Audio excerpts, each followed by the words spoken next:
स्वार्थी झटपट स्वादिष्टमध्ये आपले स्वागत आहे। पाणीपुरी म्हटलं तर आपल्या सगळ्यांच्याच तोंडाला पाणी सुटतं, पण काय करणार, पाणीपुरी तर आपल्याला रेडीमेड मिळतातच, पण त्यासाठी लागणारे जे गोड आणि तिखट पाणी आहे ते आपल्याला पटकन अवेलेबल होत नाही। मग आपण ते घरच्या घरी पटकन कसं बनवायचं आणि तेही साध्या पद्धतीने, सोप्या पद्धतीने, ते मी आज तुम्हाला दाखवणार आहे। तर त्यासाठी लागणारे साहित्य हे मी भरपूर अशी कोथिंबीर घेतली आहे, मूठभर पुदिना घेतला आहे, पुदिन्याची पाने आहे ती, मी 1 लिंबाचा रस घेतला आहे, हे संदेव मीठ आहे, हे काळं मीठ आहे, आणि हा मी एव्हरेस्टचा पाणीपुरी मसाला घेतला आहे, या 5-6 तिखट मिरच्या घेतल्या आहेत, आणि 1 इंच आलं। आता पहिल्यांदा काय करायचं, आपल्याला पाणीपुरीसाठी लागणार आपल्याला हे तिखट पाणी बनवायचं आहे। त्यासाठी मी कोथिंबीर, भरपूर अशी कोथिंबीर घेतली आणि ती स्वच्छ पाण्याने धुवून घेतली आहे। त्यात आपल्याला आता हा मूठभर पुदिना टाकायचा आहे, तोही मी स्वच्छ धुवून घेतला आहे। 1 इंच आल्याचा तुकडा घेतला आहे,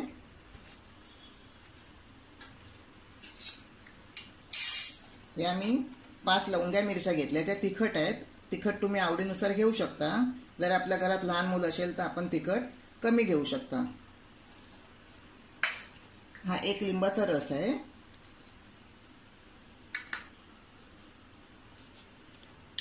हे संदेव मीठ आहे, 1 चमचा घ्यायचा आपल्याला, हे काळं मीठ आहे, तोही आपल्याला 1 चमचा घ्यायचा आहे,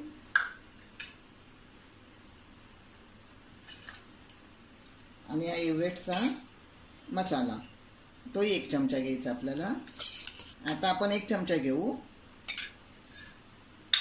आणि हे सगळं आपण थोडंसं पाणी टाकून वाटून घ्यायचं आहे। हे बघा, ही आता मी कमीत कमी पाण्यात अशी वाटून घेतली आहे।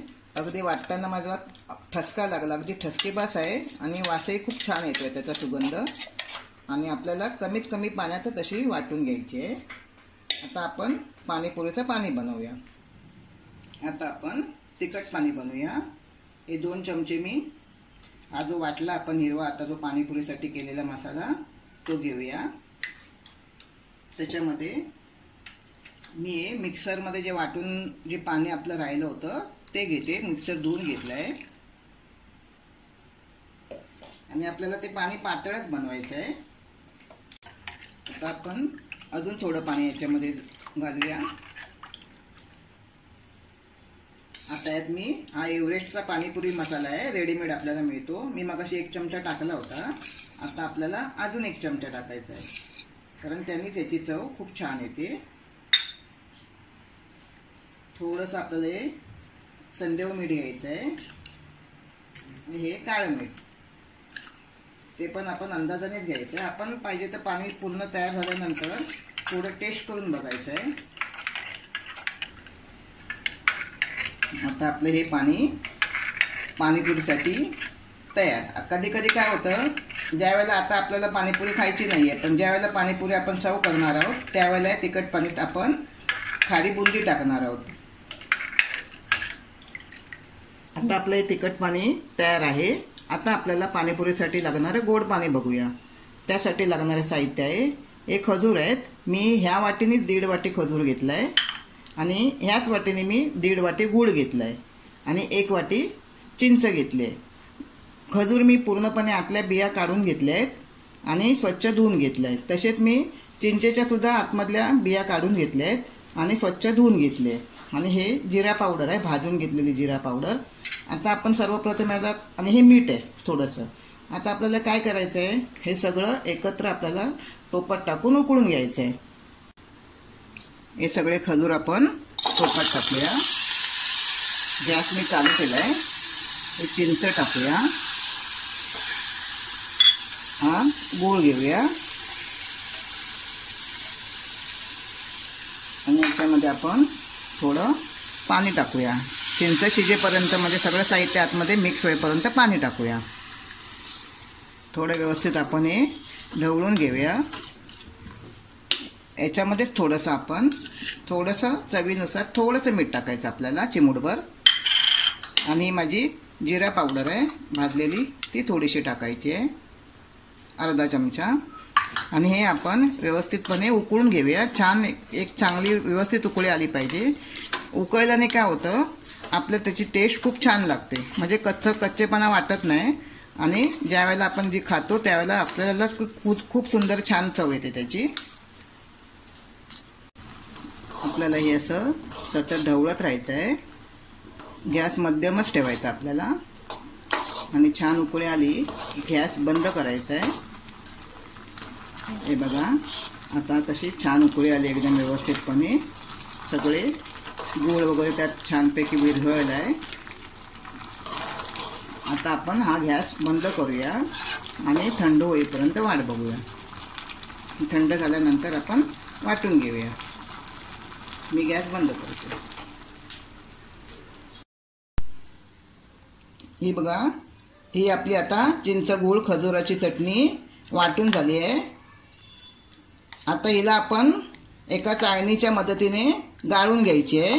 कारण याच्यामध्ये चिंचेचे जर धागे बिगे असले किंवा चुकून एखादी बी जर गेली असेल तर त्याचं वरचं साल असेल तर ते त्या गाळणीमध्ये येईल. म्हणून आता तिला मी गाळून घेते.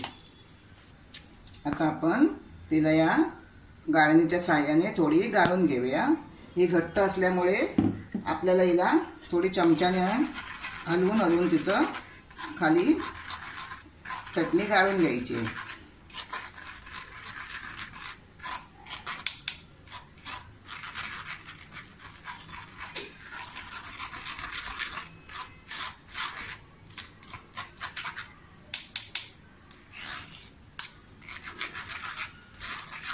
अशाच प्रकारे आपल्याला ही सगळी मिक्सरमधली चटणी गाळून घ्यायची. ही बघा, अशा प्रकारे मी सगळी ही चटणी गाळून घेतली आहे. आणि हा बघा, हा असा त्याच्यामध्ये चोथा निर्माण झाला आहे. तो चोथा आता आपल्याला काढून टाकायचा आहे. हे चिंचेचे धागे आहेत त्याच्यात. हे बघा किती जाड जाड आहे.